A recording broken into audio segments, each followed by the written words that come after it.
Hey, what's up YouTube? It's Brian House here for Housework, and welcome to the workshop and studio. Today we have an amazing project for you. I don't know if you saw the video last week, but Dexter and I went magnet fishing in kind of a super sketchy part of town under a super sketchy bridge, and we found a super cool old hatchet. Today we are going to take this hatchet and return it to its former glory.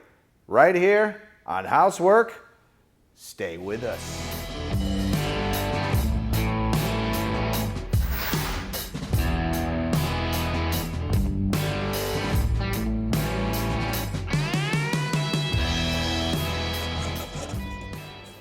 I decided to go manual with the initial rust removal just to keep things clean.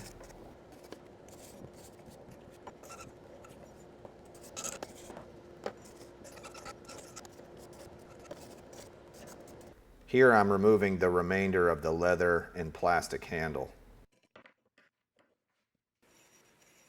I have a wire wheel, and that just took everything right down to bare metal. The handle's an odd shape, so you have to kind of improvise. I have a wire wheel on a drill. Took care of all of that rust. Notice the dust collection system. It's keeping my shop nice and clean.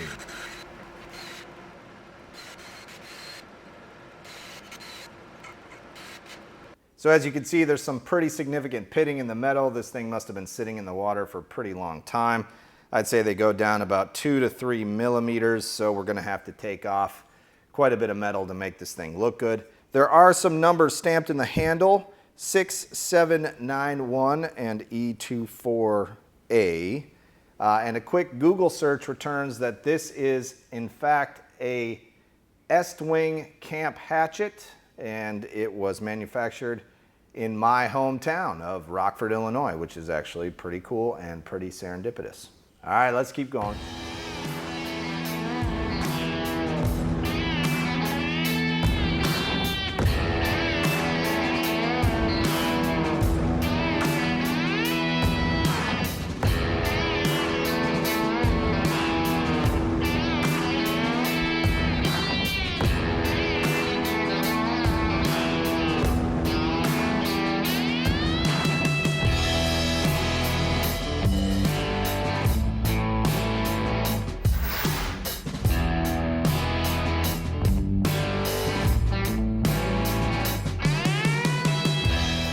All right, at this stage of the game, we are about ready to hit this thing with a 60 grit sanding pad and then climb up the ladder.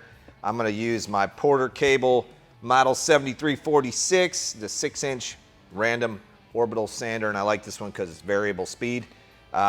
Once I get done with the 60 grit, I will then switch over to my skill sander. This is like a super cheap, I think I picked it up at Walmart or Home Depot or Lowe's or something for like 30 bucks. And then we'll climb the ladder with the sanding pads. We'll go to 60, then 120, then 240, then 400, 1500 to 2000, and then ultimately end up on the polishing system over here with the cloth polishers. And that should give us a mirrored finish, so I'm really looking forward to seeing how this thing turns out. Let's do it.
if you're new to my channel, you should know who I am. My name is Brian House.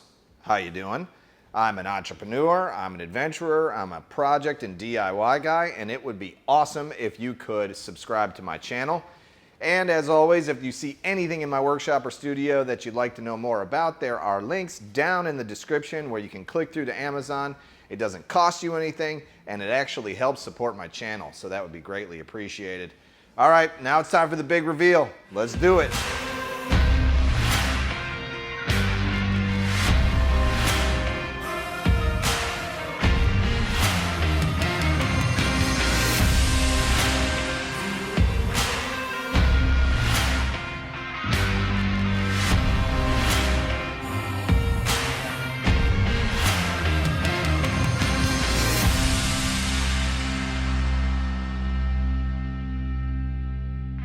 So the hatchet came out really amazing. I'm super happy with it, and I briefly want to discuss the technicalities behind what I did to bring it to its current state.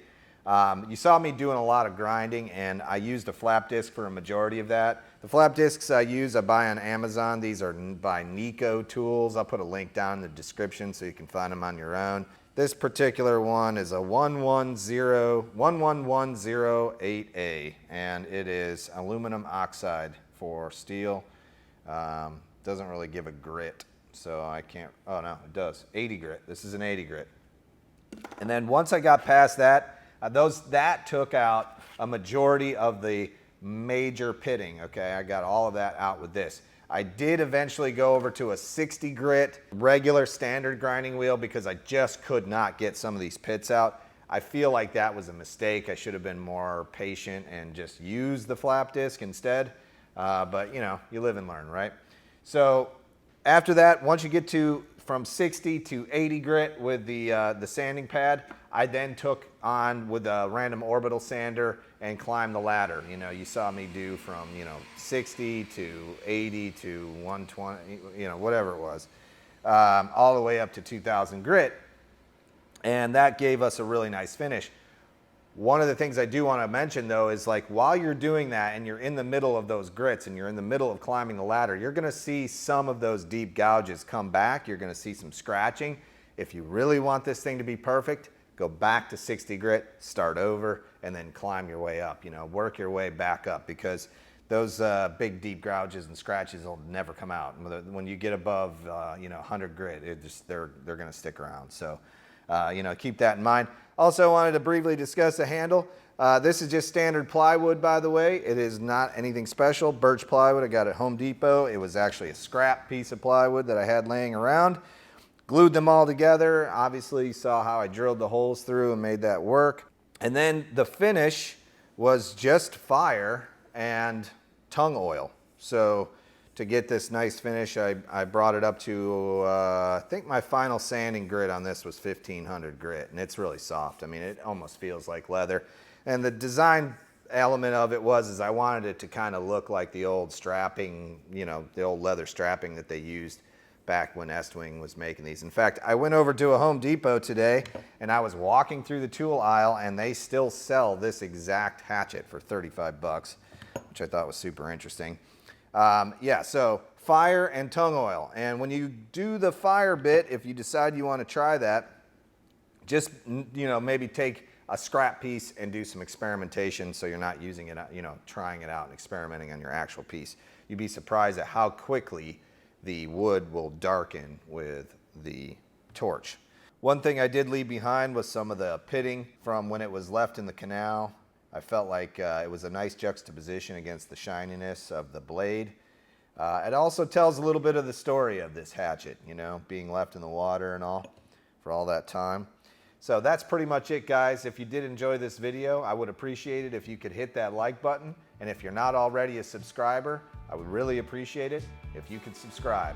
My name is Brian House, and this is Housework.